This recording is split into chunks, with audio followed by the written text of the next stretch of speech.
Humans have long been drawn to the sea. The ocean is a magnet for those wishing to explore the most incredible realm on planet Earth, rich with beauty, wonder, and adventure. Humans love to be in, on, or just inside of the sea. But the human-ocean relationship is bittersweet. For centuries, the oceans have been used as a dump for human debris. Since the 1960s, post-consumer plastic products have become the most common and persistent pollutants in the world's oceans. Plastics are lightweight, durable, and cost-effective. Plastics can be fabricated into almost anything.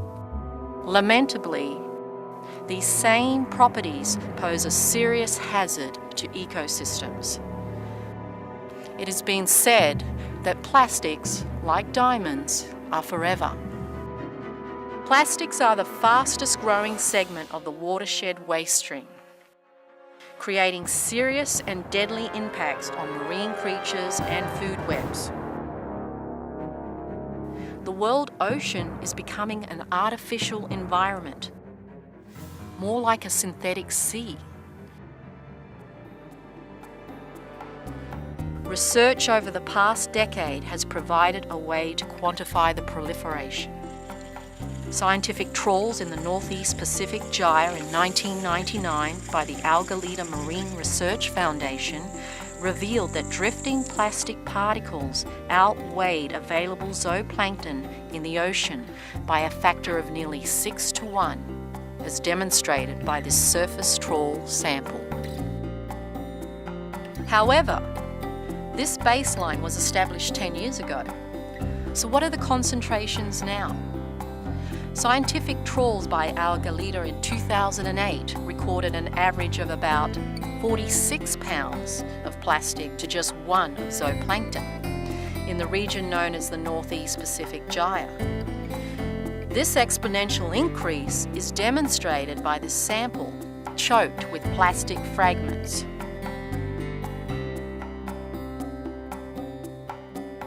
There is so much trash in this region that Captain Moore is concerned for the safety of the crew and his vessel. The whole area is a disgusting plastic cesspool, and the area near Hawaii and the Eastern Garbage Patch is so polluted that I can't go back there. It's a hazard to navigation. We had to 4 times in the middle of the night go over and cut away big balls of net from our props. The prop was wrapped at high speed by all this netting. It thrust the drive shaft forward and thrust the whole motor forward an inch into the cover for the belts. I can't subject the crew to the risk of collision or the risk of disabling the vessel, and that will be my last trip. It's just too polluted now for navigation of a boat in the area of the Eastern Garbage Patch. As you can see in the 2008 sample, the plastic recovered has been reduced to severely degraded chips due to photodegradation and loss of plasticizers like bisphenol A. The plastic becomes brittle and breaks down over time.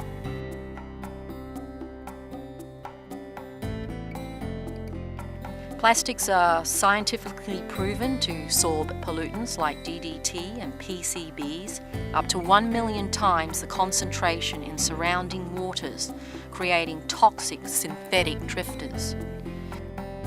As it breaks down, plastic trash can be confused for food by sea creatures due to its size, shape, and color.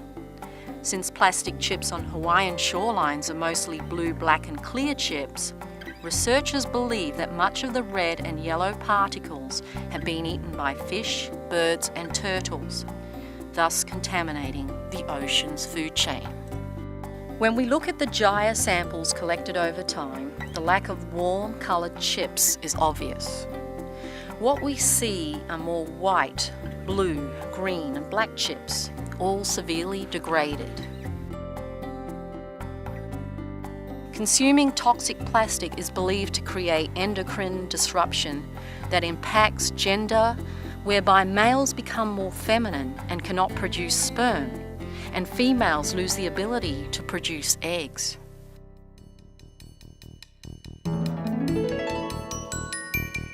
Since more than half of plastic debris sinks, the seafloor becomes impacted as well.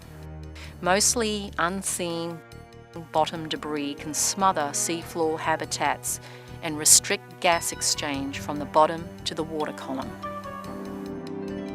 The problem is not restricted to post-consumer products and packaging. There are feedstock or pre-production polymers shaped like pearls.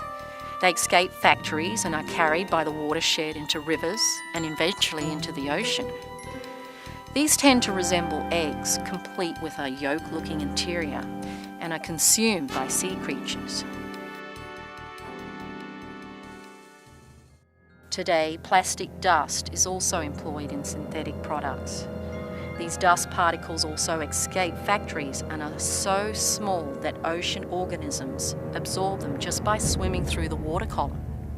The smaller the fragments, the fewer of them are found, indicating that filter feeders had collected them. Do zooplankton consume tiny plastic particles? Studies are needed to determine if synthetic dust is becoming bioavailable to zooplankton. If so, synthetic dust could severely impact the very foundation of the ocean's food web. Marine debris alters behaviour in the world ocean. In Indonesia, carrier crabs have long used sea urchins for protection as they forage at night. Now plastic cups are being employed instead of sea urchins.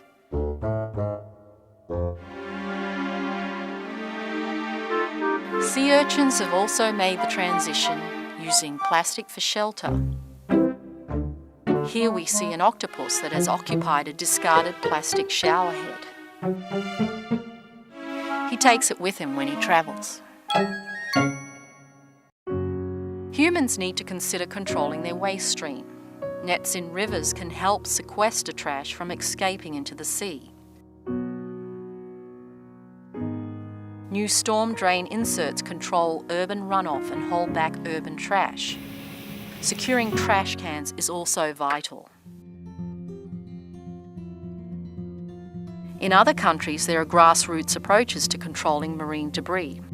In Sulawesi, Indonesia dive operators have a hotline where marine debris is reported and scooped up by a catamaran equipped with a debris retrieval system. The plastic is removed and the natural debris returned to the sea.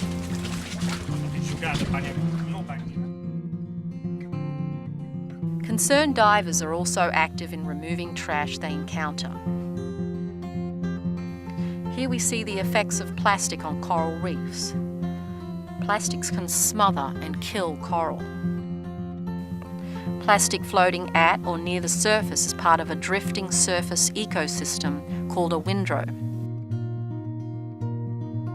Here you can make out concentrations of zooplankton, drifting jellies and ctenophores mixing with marine debris and plastic chips. You can see herring schools feeding and observe how the drifting debris zones attract all manner of foragers. These drift zones used to be natural, but over time have become increasingly infused with synthetics. Drifting containers can transport marine life over wide stretches of ocean. Drifting sargassum is home to juvenile fish, attracting even more predators. Over the eons of millennia, foraging sea creatures have been using these windrows for nutrition, but now these debris zones contain toxic accumulations of plastic. Due to the long life of polymers in the marine environment, it is vital that humans address the litter problem locally, nationally, and internationally. Really disgusting plastic cesspool that has to be burned into the consciousness of humanity that the ocean is now a plastic wasteland.